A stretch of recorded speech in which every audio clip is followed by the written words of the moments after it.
Yo, what's up, guys? Welcome back to the Mash. Hanging out. Hey, Caesar, how you doing, man? Hanging out with my friend Cam Luvanich today. Hey, man. Yo, there he is. How Can you you doing? hear me? Yeah, I gotcha. Thanks for coming, Nice. man. Yeah, bro, my pleasure. Good to see you. Yeah. This is the first time we've chatted quite a bit, but we've never actually seen each other in person before. Well, in Yeah, person. still close enough. Yeah, closer than before for sure. There we go. Yeah, Sorry to yeah, fix my man. camera. No So we're on worries, the no worries. pod. On the pod, yeah. I was stoked when you told me about Adam, um, what's he called again? General Moses Yeah. has, that's how we met. He had actually told me about is it the Anarchapulco, Anarchapulco, Anarchapulco. Anarchapulco. Yeah. And I was like super fascinated because I'm a big proprietor of that stuff as well. And well, not that stuff, but the freedom and the expansion on that. And I was stoked when I heard you were out there. So I was interested to hear how it went and what was going on. And yeah. Yeah, you would fit in quite well there, I must say. I don't know if you can Yeah, bring your stuff over the borders or whatnot, but you having a booth there next year might be a fruitful idea. yeah, yeah, I'd love to do that. I'd love to do that. That was actually something me and Adam were chatting about. That would be really cool.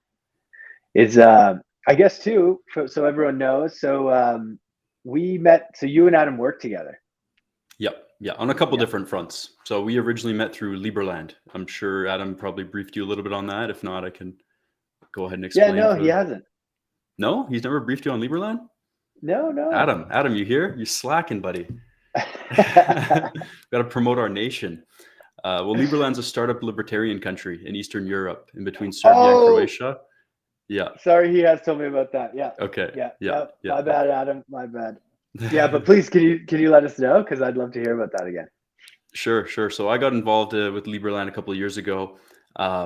What it is like I said, a startup libertarian country that it's being based on the blockchain in terms of governance. So it's all transparent and prevents corruption.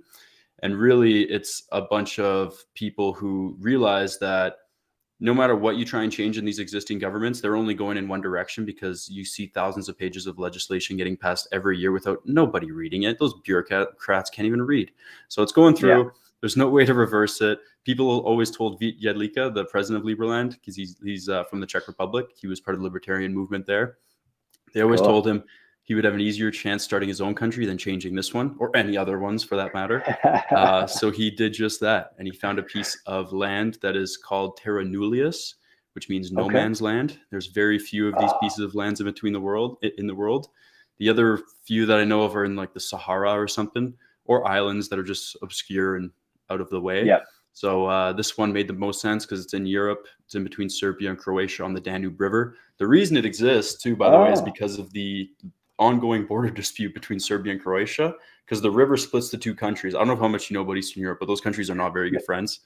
Yeah. No, please go on. This is great. Yeah. So the Danube River, which is the international waterway throughout Europe, touches 10 different countries. It split Serbia and Croatia, but over the course of the years, the river shifted. And now there's a piece of 7 square kilometer land on the western bank of the river, which Croatia has no right to claim because it's outside of their border, and Serbia has no desire to claim because it's on the other side of the river, and it makes no sense because it's small anyway. So that's how Liberland became available. So Vít Jedlička went there and claimed it on April 13th of 2015, Thomas Jefferson's birthday. And since then we've been building Liberland, and I can get more into that a little bit later or talk about what I do there specifically. Yeah, no, thank you, man. That's awesome. I love that. I absolutely love that because that's something in the health and wellness space and the work that we do. We're also, it's like with psychedelics, one thing that's coming up is it's like trying to fit a circular hole into a square hole, right? Like it just doesn't fit. Like it doesn't fit into the metrics. This is medicine that helps us bring up our traumas, bring up our insecurities, these things, so we can rid of them, so we can get to our optimum selves, and or however else we're working with them. But but it doesn't necessarily fit that pharmaceutical model of it's more you go on this macrodose and then you're good for a bit. Even with microdosing, you're training your brain and then your brain doesn't need it necessarily as much as you start to train and get to that section of where you're happy. So it's interesting because it's about creating these new systems, these new paradigms, and what I believe in a changing environment that we're starting to see with all the madness that's occurring. And we're leading that change. Guys like you in your field, guys like me who are just kind of operate in the background of a lot of these libertarian movements, if you will, but definitely playing a massive supporting role as much as I can. Yeah, dude, mad respect for what you do because I'm a huge proprietor of that, and Liberland is something I've wanted to look into. So me and my partner will definitely be looking at joining if it's possible. Oh, of course, bro. We can get you one of these passports. Yeah, and that's cool to use. You can use it all over the world. No, so we're still unrecognized. Technically, our only recognition at the moment is Haiti. We do have some deals in place where the passport is legally recognized as ID in Colombia and Malawi. But we just started the settlement of Liberland this past month in February for the first time in this 7.5 years in our existence. And the reason for that is Croatia would always stop us previously. But then in the new year, 2023, Croatia joined the Schengen Agreement. Are you familiar with that? I am very little familiar with that. Like, I do know what it is, but I don't really know the context. Yep. So this is the original agreement that gives Europeans freedom of movement throughout their entire continent. So that's why places like countries like Switzerland, they're not in the EU, but Swiss people can go and live in all these other Schengen zones with freedom of movement, with no visa requirements or anything like that, and work there. So Schengen Agreement's really old. The EU's a scam. People think that's the reason Europeans can move around. Really, it's just a repurposed USSR and just serves as adding a layer of bureaucracy to the global government. But anyway, I digress. Croatia joined the Schengen Agreement, which means they had to officially define their border lines. So now they officially before we would go to the territory and they'd be like, oh, no, our border's here, like bunch of BS, right? I don't know if I can swear on this or not, but say whatever you want. We're on Twitch. Bunch of bullshit. There we go. There we go. So yeah, they officially had to draw their borderlines in the sand, and we had a settlement that started on February 3rd, and it went for just over 20 days. And it was one guy that we had there tenting it out and building whatever he could out of the trees, and he had a nice big tent and everything. What happened was Croatia illegally kicked him off. Like they kept showing up with like 8 cops trying to tell him that they're concerned for his safety because it's cold out, all this stuff. And he's like, no, like I'm fine. They ended up taking all his food, ripped down his tent. And then finally he gave in and just said, I'm going to leave because what else are you going to do at that point? So that was completely illegal on Croatia's part. We could pursue some type of legal ramification on the international scale, although quite expensive. And we're more confident with our new settlement plans, which has started today, actually. We got a group of 5 people going there that are much more prepared, much stronger willed, if you will. You know, the first guy was good, but you know, you got to send it to these narcs. So is there any, like with that kind of stuff, is this being, so, because that's where that can lead to violence and these sort of things. Is part of the libertarian outlook, like they're not weaponized, or how are you approaching that? Exactly. Non-aggression principle foundation for everything that we do, anything libertarian or anarcho-capitalist, voluntarist. Now, and that's why governments are evil for the most part, is because they use aggression, right? So that violates everything that most libertarians believe in. And yeah, Liberland is going to be the first country that's founded without any bloodshed. So beautiful, no army. Yeah. Well, congratulations on the first day of the new settlement, brother. Yeah, appreciate it. I mean, I'm out here living in my warm, cozy Calgary condo, but they're out there really doing it. I help with the citizenship investment program, so that's my angle in supporting, is just onboarding new citizens to help the cause. Cool.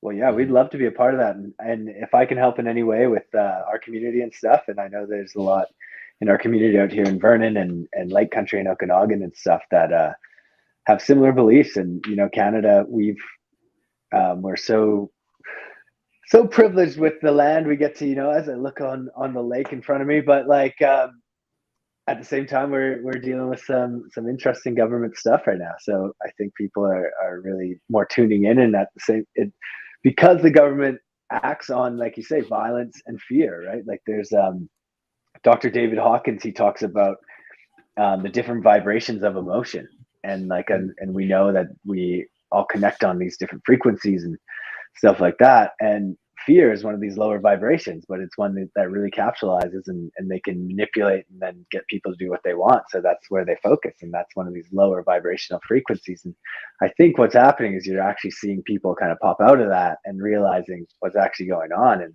it's causing the opposite effect right now from what I'm seeing. And it's a really interesting environment.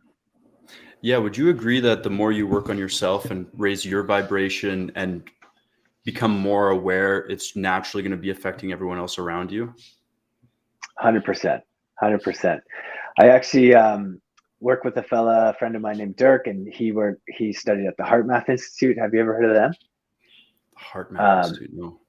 Heart Math. So what they've done is so when you're in that meditative state or that coherent state, you're actually you're connecting to the heart brain, and the heart is actually made of the same tissue as the brain. And you're actually, they had a study where they were showing people these like images of like scary, happy, sad, and then they took a piece of DNA, some DNA, and had it in a room just next door, and that the DNA was actually reacting that the person was, but like a second prior to them even showing the image. So it was all coming through actually the heart before the brain, and the brain's processing it. Then they took that even further and took it like a kilometer, 14 kilometers away, and same thing. So there's these energetic attachments that we have within our DNA, and like their stuff is studying how this heart coherence and how this, when we're in these states, how much more in tune we are there, or the flow state, and these things, and how. So to your question, I definitely, I think as we get and we have these evolutions in ourselves, we start to operate at these higher frequencies and then we start to pop out and kind of realize, like the Matrix, we start to realize what some of these things that are going on, and you see life from a totally different perspective. And what I think is interesting about what we're both doing and how they kind of synchronize is that, psychedelics really help people achieve that and kind of show people in what they're not seeing, or these things that they've been pushing down that are holding them at that space. So I think it's a huge factor in this evolution that we're approaching. Yeah, there's certainly some type of interconnectedness to this reality. And it's funny, I genuinely believe we just live in a big dream, and we're all just different points of awareness. And it was funny because I went to yoga the other day, and there was the girls working at the front or whatever, and they asked me how I'm doing. I said, good. I asked them how they're doing. They said, live in the dream. And I didn't say anything at the time, but then I was thinking about it after. I'm like, that's so interesting. I wonder what the roots of the word living, or what does living actually mean? Because when I hear someone say living the dream, it's such a common sentence to say. Yeah. But then I looked into it. The noun of living is to earn a living, right? Like to make money, to support yourself. That's the noun. But the adjective is the possession of life. And live, like you're living, you are living out this dream. From what I can tell, based off just the terminology. I don't know. It was just a fun thought, mental exercise, and no, I love that, man. I love that. You can go pretty deep. Oh, you can, and I've been diving deep into. It gets a little out there, but like the quantum and quantum physics, and how these energetics exchange, and how our thought process is actually creating our own reality and stuff like that. Like being aware of the words we're saying. Like you think about what people say a lot of the times in their daily at a job they don't like. I've been there, and you're bitching about the boss, or you're saying how things are going wrong, or how these guys are late, or whatever. But in turn you're creating that, and in that perception you create that, because that's all you're focused on. So because you're all focused on that, and then it's being brought to you. And there's studies now, and more science, like actual science, coming out about how these interlock with ourselves, and we have this ability in this dream or this reality. I had a really interesting psychedelic experience recently where I saw energy, and I was almost like the Iron Man guy. I could pull stuff around. I saw different holograms on where things came through, and it was the first time I was really like Okay, I'm getting this simulation idea. Well, let's go there But because not many people you can have yeah, this conversation with. Let's go yeah, down let's deep in do it. this. Let's do it. Let's do it. Yeah. So for me, this is completely fascinating, right? There's a movie, I actually just watched it last night, so it's funny we're talking about this, but or is Of it not? course, I'm not surprised. Yeah, yeah. But it's called The Secret, and it's it was this book, The Secret, and it came out I think in the early 2000s, maybe the late 90s, and then they made a little documentary on it, and it's on Amazon if anyone wants to check it out.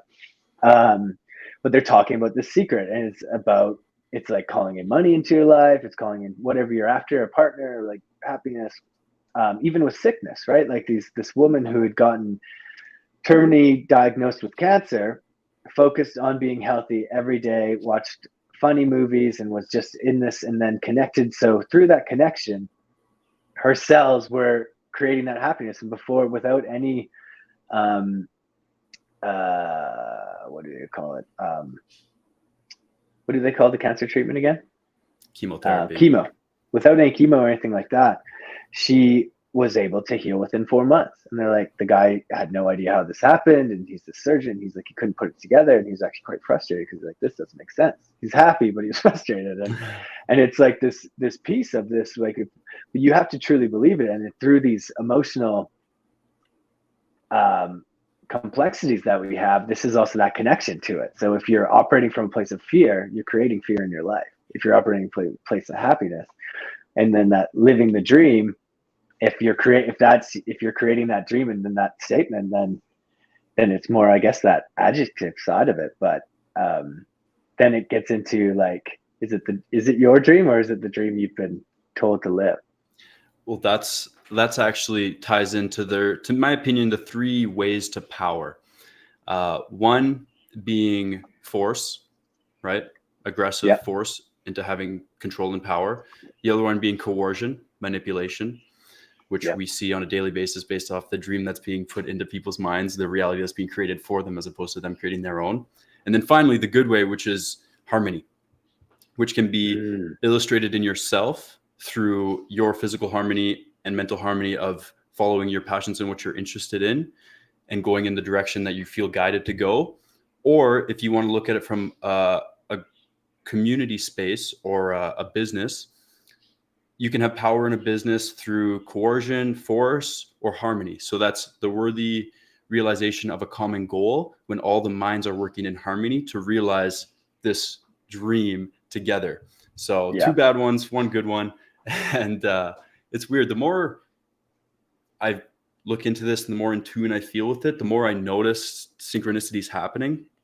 I yeah. can tell you a little thing that happened the other day, which is pretty significant. And I don't tell people this because like most people are like, man, you're crazy or whatever, right? Yeah, yeah. So I've been really good. I've been in line or whatever. And then I go to my balcony a lot. I got my truck parked just in this empty lot over here. I go on my balcony multiple times a day. I always see my truck. I walk by my truck all the time to go get coffee at the shop right next door. And then this past Saturday, I did something which I won't tell on like here, but I did something that I didn't feel very good about that left me feeling a little empty, vulnerable, and weak. And then right after I did that, I was just on the balcony, truck looked fine. Right after I did that, I go back on the balcony and the window of the driver's side was smashed. And I was like, No that's way. so interesting.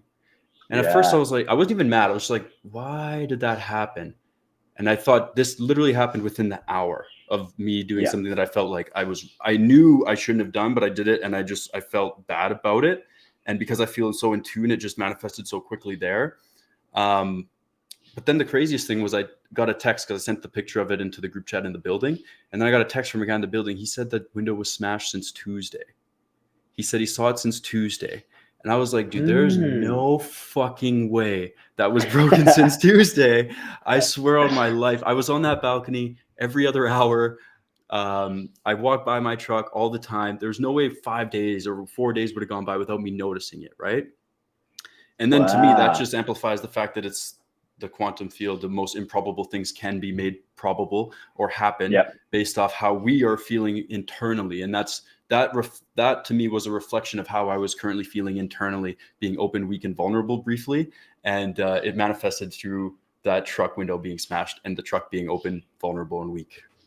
Yeah, 100%, man. And thank you for sharing that. That's such a cool observation, because that is, for me, what really has changed this perception on it is it's happening for you, not to you. So like in that sense, you're looking at it like, how is this happening for me? And you're like, oh, that's so. And then you're reflecting on that thing that you did, which is because we're human. These things are going to happen. It's not something. And I think these little things we do, and they get tied up, and then we push them down, and that's how we create these resistances in ourselves. And but it's also so cool to look at it from that perspective. And you're like, but it also gives you that grasp. You're like, whoa, I could create that from doing that. Imagine what I could create if I visualize a libertarian society, or I visualize like whatever I want to create. It's all pliable. And then I loved what you said about community and in harmony, and focusing like if a business, if your team is in harmony, because you're creating that group coherence. And what's that doing is that's actually creating that field, and that's drawing people to that field, and that's actually changing their coherence and helping through that way. So we can even help from the state of being we're in. And like, I think a great example of that is when there's always those people at a party that people are drawn to. They're fun. They're just like, it doesn't matter if there's 3 people or 30 people. Like, if this person's at the party, it's always going to be a party. And like, they have this vibration. They're creating that within that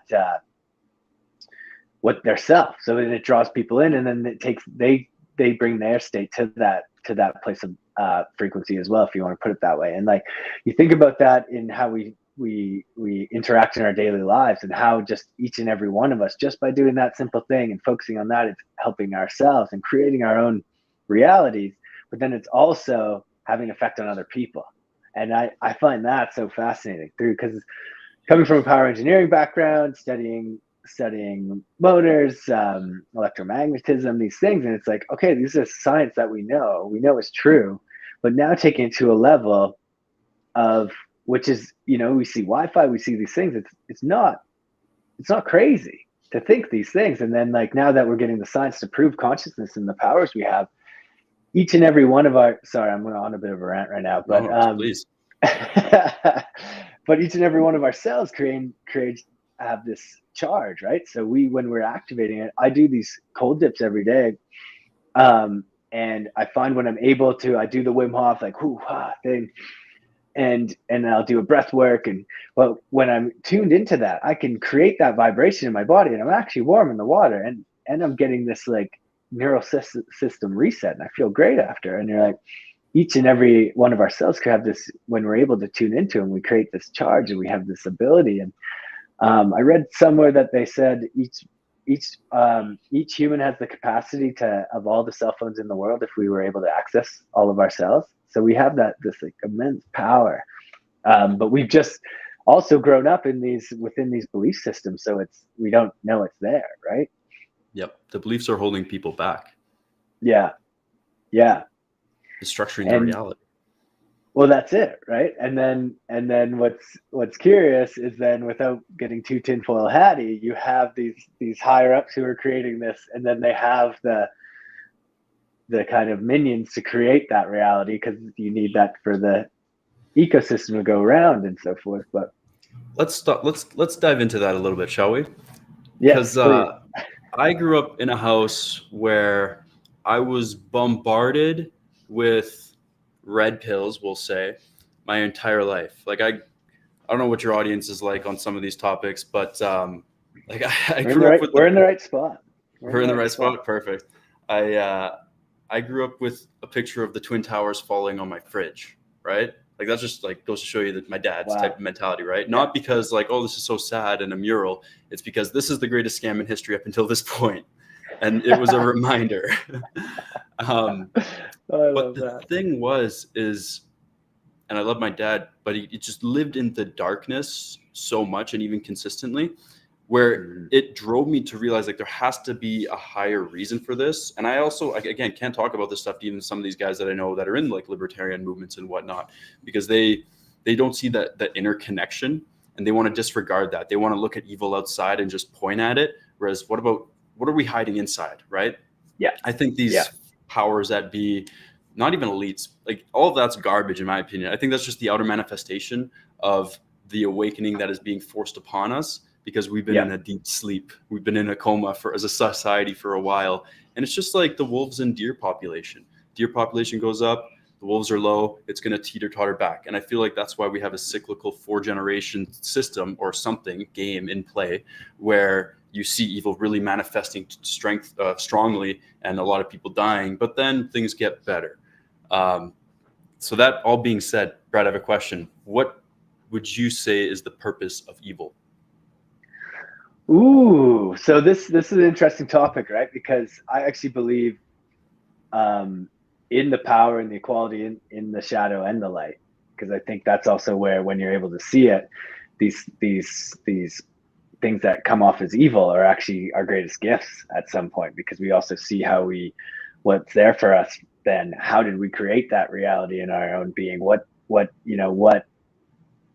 came from that, so that we can see, like, for me personally, like I got jumped and it was this big thing and I almost died and I almost lost my eye and this whole thing, and but I was so angry after, and there was like this evil thing and then victim and these things, but I had so much anger, I didn't know what to do with it, and that's how I found Buddhism, and then that really helped me gain this perspective, and I saw how this was happening for me, and then to a place where that, because when what you were saying before, like in the libertarian, like it's very easy to see what these guys are doing wrong, but if you meet them there, then you're no different, right? We see this all the time, and like even for Calgary, I was in Calgary for years, and beautiful city, beautiful people, but you have like the oil field dynamic, then you have the eco energy dynamic, when reality it's somewhere here. Neither are right, like it's like we could be doing better here together than this fighting and clawing, and we say one thing and it's all just more our human emotion that we're so when we meet there, we don't really get past that and see it from a different alternative where we could actually grasp those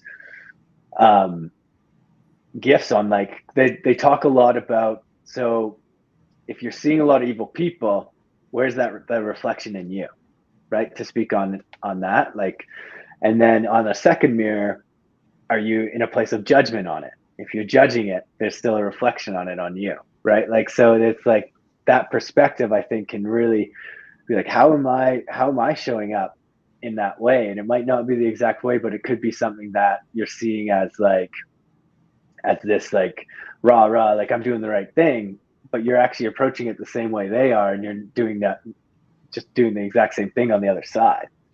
So I think from that perspective, like the evil, I think the yin and the yang, it's necessary, and we learn so much lessons from it, but it's becoming aware of that and aware of those emotions, and then how those actually help us, not hurt us.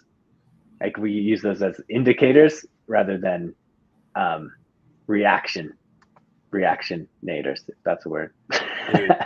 Dude, you nailed it. I got some points on Yeah. this, and you hit it off. Yeah, slightly different. What's your wordage, feeling? Well, a lot of people put up a barrier versus the unification of opposites, right? Because the unification of opposites kind of, in the light or in the eyes and mind of a Satanist, will say, would be doing good is bad and doing bad is good, right? The unification of opposites. But to me, that's completely misinterpreted. It's not, you can do both and life's fine. It's which propels them to do evil things, and they're probably very traumatized people in general.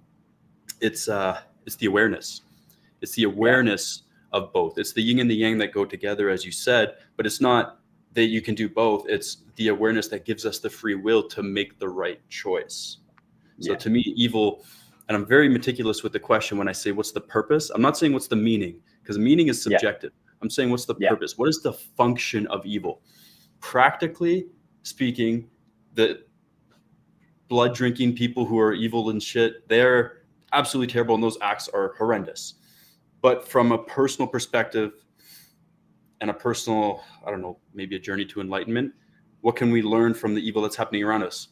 If we want to say the COVID scam was evil, right, which in many ways it is, it hurt a lot of people, that propelled me to go and do all the things which led me to this moment right here, which is pretty dope, right? Exactly, so I see a man. function in that. Otherwise, I don't know, what are we just taking blue pills all day, punching in and out of our clock. Like, it's actually forcing us to become fuller versions of ourselves and to reach that self-actualization. Yeah. Well, and I think the COVID one's such a great example because, well, it's just happened. But then also you're seeing now too, I think it's backfiring on the people who are, because it's also, there's been a different generation. We have the internet, which is a different variable that we haven't had before. Because the one thing with these people, the blueprint never fucking changes. It's always the same thing. You look through time and the propaganda, it's just these market cycles, right? Like they just blueprint now, 50 years, like it's going to keep working. It's going to keep working. And that ignorance, I think, is going to also be why the kingdom falls. And that causes that, like, a lot of people to pop out of that, like being pushed so far, like, wait a second. And then they're seeing now, and then it causes them to do a little research. Like, whoa, this is out here. And then all of a sudden, that once you pull at that thread, it starts to unravel. And I think we're starting to see that within people, especially with just, how abrasive this last COVID thing was and just outright ridiculous. So I think that one's kind of backfiring, and it's such a good example in how these do benefit us. Like, I look at COVID too. It's huge, it was terrible. But I also, wouldn't be here. I wouldn't be at this outlook without what happened through that, because it also gave me a time to really dive inward, and that was an inward time that I really needed. Yep. And also, and that's why it's so important though to remember to transcend, like, even some of this new knowledge for people, because it's reality shattering. People have been lying to themselves for so long, believing what they've seen on TV or believing the narratives that they've been told, that if you told them shit that really went down, they wouldn't even believe you anyway, because they've been hypnotized. They've been brainwashed to think a certain way, in a negative manner, for themselves anyway.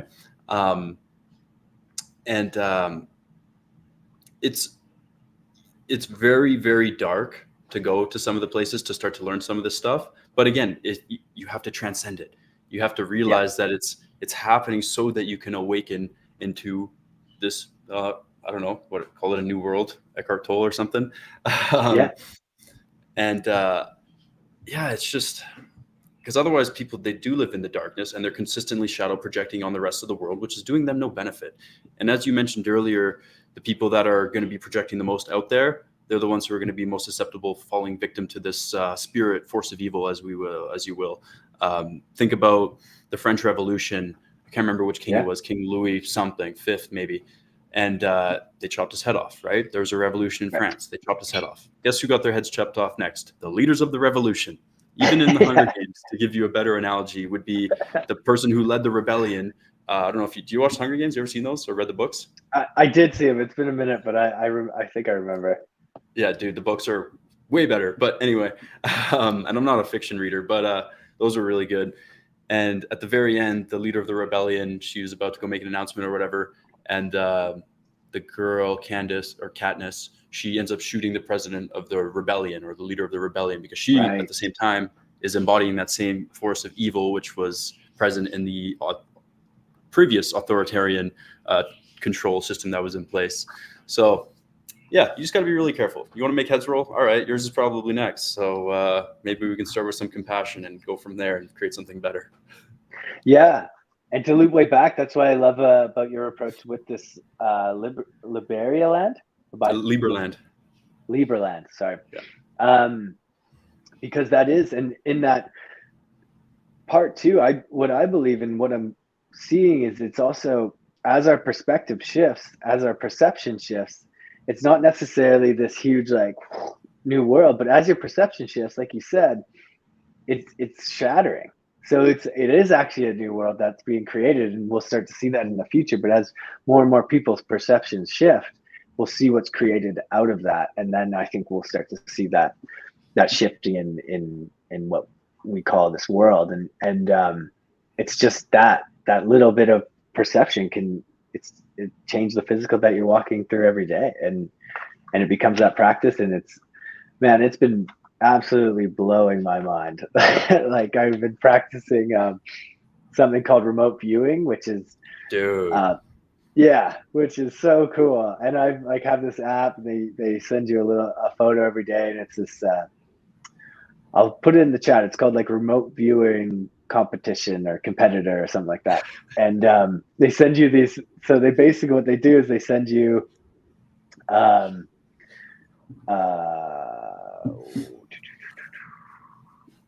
sorry, I'm forgetting the term for when they just have the numbered area of the Oh, I know what you're thinking of. Like the geographical location through yeah. angles and all that stuff. Yeah, I forget the term too. Yeah, and then it's just like for the number of degrees north, Coordinates. degrees south, coordinates. Thank you.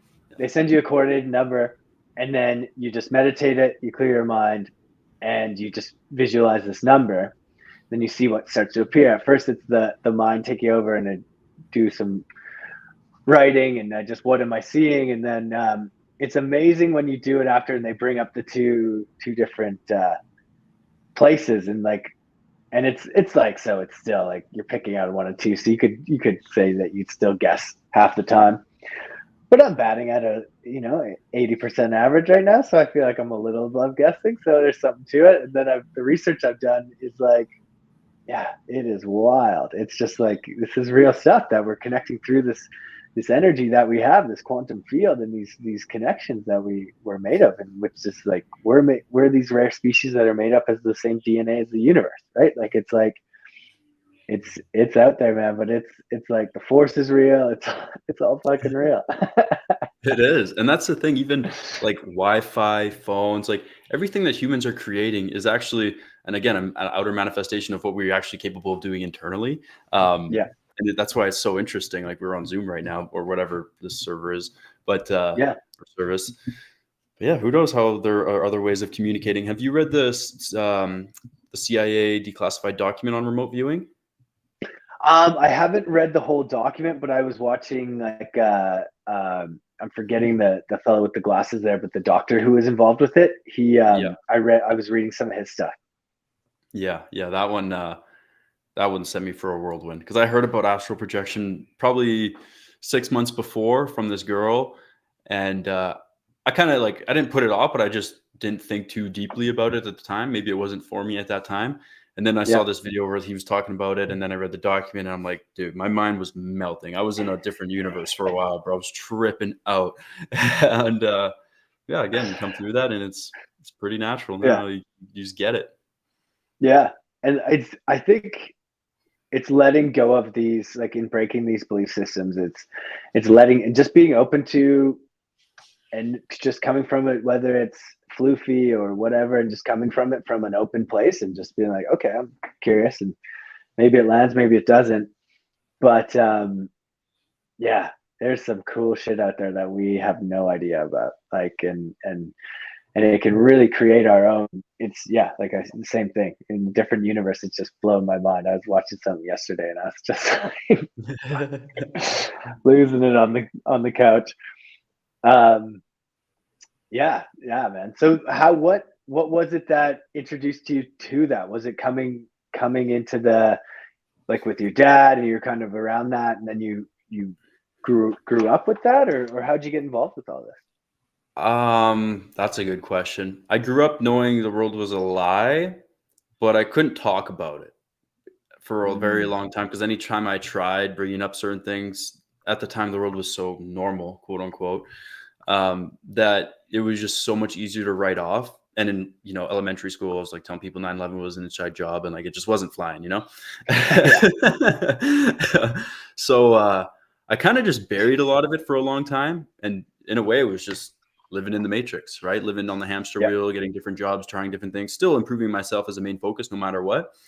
But it was buried deep down, and then the COVID thing happened, and that's when I realized everyone around me is brainwashed. I don't yeah, have an actual community of people that see the world at the same way I do. Not that I'm right, but at least are open-minded to something outside of the goddamn TV.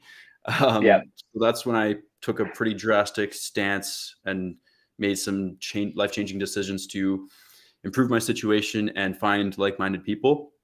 So actually, cool. I moved from Canada. I was living in Ottawa at the time. I moved to Switzerland, and Oh I wow. joined the Swiss Army because I'm also Swiss. Oh Not cool. because I'm very much against military. I think it's stupid. I think it's again goes against the non-aggression principle. I think you're an agent of the state. Like it's just all terrible things.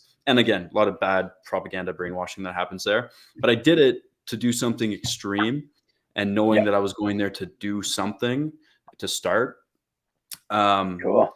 And I ended up getting out early because of some dietary issues or whatever, which thank God, because it's like, and I also believe I manifested my way out of that shit, because the whole time I was, I kept imagining what it would feel like for them to call my name and knowing that I was going to be leaving, because it's very hard to get out of the army. I don't know if you know this. When you get in the army, it's very hard for them Oh, to let wow. you you are an investment to them. They're spending money on you, and if you don't complete, like, it's a bad thing. Anyway, so I got myself out of that, but the benefit to it was the contrast that it provided me, because we live in a world of contrast, right? You don't know left without right. You don't know up without down. So it provided me a contrast, and also strengthened my opinion on how I felt about something like the military. Because I mean, how can you really give an opinion unless you've been in somewhat of a similar experience?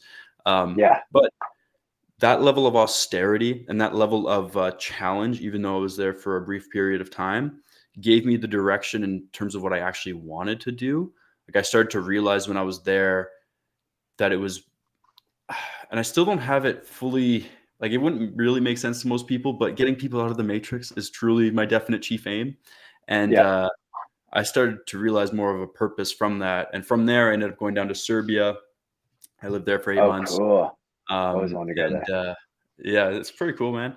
Liberland, so I was there too for Liberland and helping out, and that's when I got involved. But yeah, man, since then I've just feel like I'm on this mission to help people, and just seeing people wake up, and even myself mainly, really, because you can't really help other people without helping yourself first. Yeah.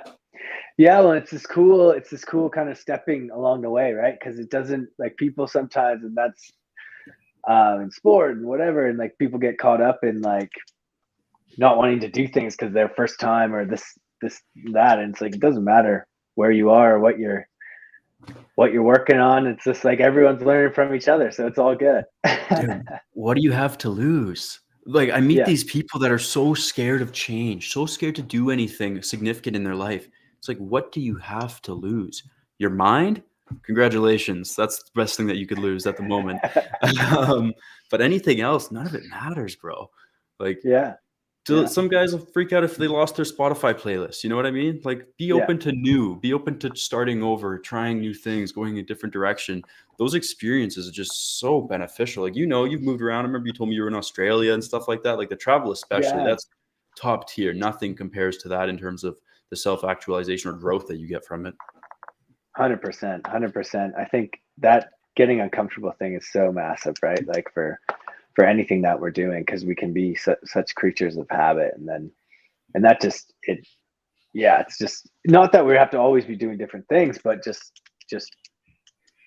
continuing to grow. And even that's just within yourself, so you're comfortable in understanding yourself, and instead of always looking outward, and you're able to, like, how many people can't just sit, like, I can't sit with myself, and you're just like, well, that's a pretty big, like, I work with a lot of people, like, and it's awesome because they're coming, they're checking in, they're taking those steps, but it's just like, well, even that simple example is like, if you can't sit with yourself and just, like, without your phone or without these things, like, that's a pretty good indicator that maybe you want to get to know that self, this thing that you get to be with for hundreds of years. This is the other one, which is a big hoax, is aging.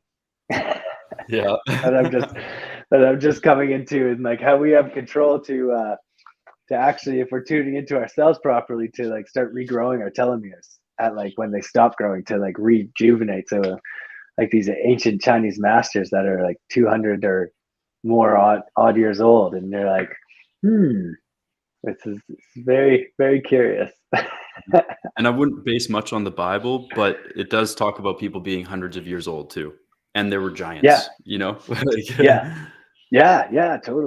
Totally. I've been diving into the ancient civilization stuff and studying the Egyptians and Giza and all these things, and how that fellow that was on Rogan there, and how he's Graham talking Hancock. Graham Hancock. He's that Netflix series is cool, and then there's a bunch of other stuff out there, and how these civilizations went way prior before us, and a good chance that they were actually ahead of us in technology, and also a good chance that they were using some of this quantum energy to fuel their resources, and it wasn't actually draining from the earth, but from the energy that's all around us. So it's like, oh, wild that there's these different outlooks, and the church is interesting, the Bible, and like how it's all based from this time in Egypt, and then branches out, and you get into, but there's a lot of, and then religions, these different religions and human perception were formed, and again, that's more of a way to control than actually, but there are these common denominators, and one is like, how are you connecting, and it's through gratitude or prayer or these things, right? And like, yeah, I find all that super fascinating. Yeah, I read Graham Hancock's book Fingerprints of the Gods recently. Oh, cool. Crazy read, man. But yeah, he talks about the myths. The myths that we got from ancient civilizations, they seem to be where the underlying truth is. They talked about people that would like whistle and move bricks and stuff like that, right? Like architects now couldn't build the goddamn pyramids, bro. They wouldn't know where the fuck to start. They would need the craziest equipment on the planet to build something like that. And they're telling us that it was, hunter-gatherers that put those together. And oh no, we lost him. Not sure what happened there. Oh, here he is. There we go. Sorry. All good. Yeah, they are. The pyramids are closer to like 11 or 12,000 years old because of precession. Do you know what that is? No. It's the degree.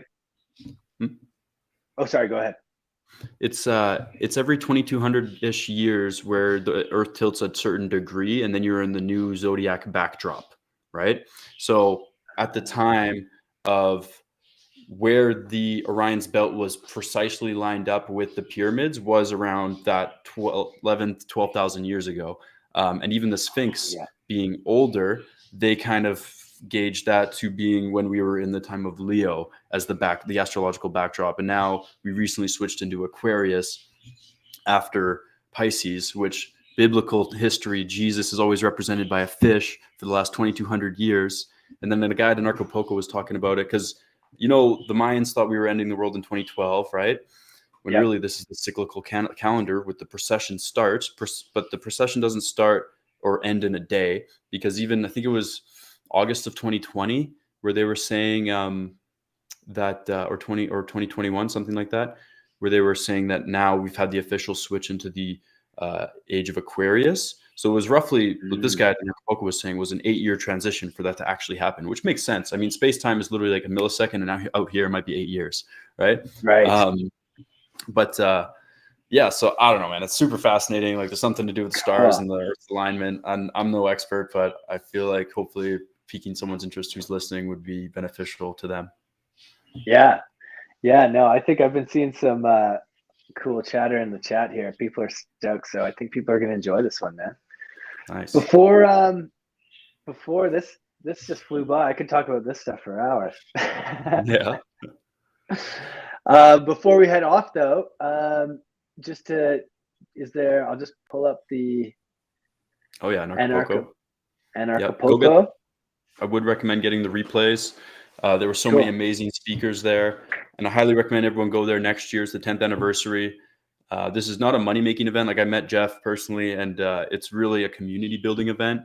It usually loses money, but again, the purpose is to bring people together to create that mental harmony, and then hopefully people can bring that vibration back with them to wherever they're from, and hopefully change the world in the direction we want to see it go.